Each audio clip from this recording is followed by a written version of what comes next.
American ఖగోళ శాస్త్రవేత్త Edwin Powell Hubble అనే ఆయన 1925వ సంవత్సరంలో ఒక విషయం చెప్పారు.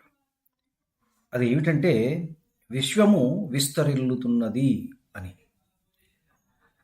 ఈయన ఈ విషయం చెప్పిన తర్వాత ఆస్ట్రోఫిజిక్స్ యొక్క స్వరూపమే మారిపోయింది. అప్పటిదాకా వాళ్ళు యూనివర్స్ వాజ్ స్టాటిక్ అనుకున్నారు, వాళ్ళు స్థిరంగా ఉండేది అనుకున్నారు.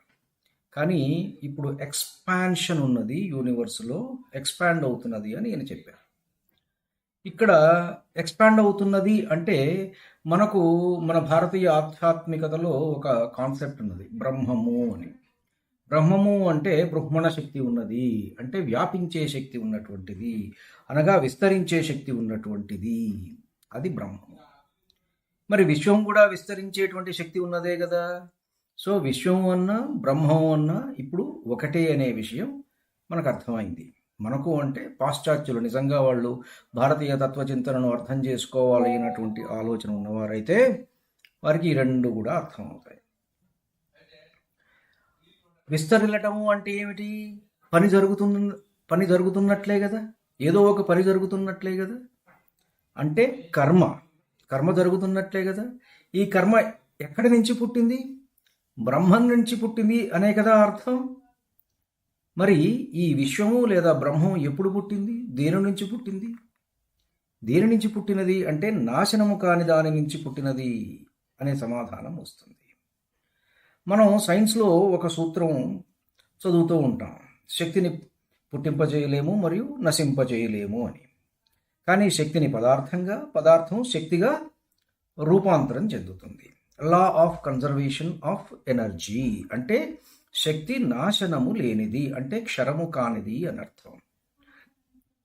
ఈ విషయం అసలు పుట్టడానికి ముందు ఈ పదార్థం అంతా ఇప్పుడు ఈ సృష్టిలో ఇట్లా బ్రహ్మాండాలుగా వ్యాపించడానికి ముందు శక్తి రూపంలో ఉండేదన్నమాట. మరి ఈ శక్తి అంతా ఎక్కడ ఉండేది? Where all this energy was coiled up? ఈ ప్రశ్న వివేకానందుడు వేస్తారు. అయితే మరి ఇంకా లోతుగా వెళ్ళొద్దులేండి. బ్రహ్మం అంటే బ్రహ్మణ శక్తి గల లేక చక్కగా విచ్చుకొని విస్తరిల్లగల అని అర్థం.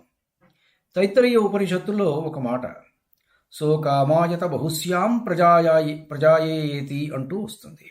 అంటే భగవంతుడు కూడా పెక్కుమందిగా అవ్వాలి అనే కోరిక కలుగగా ఒక్కడైన తాను వివిధ జీవరాశులుగా మారాడట.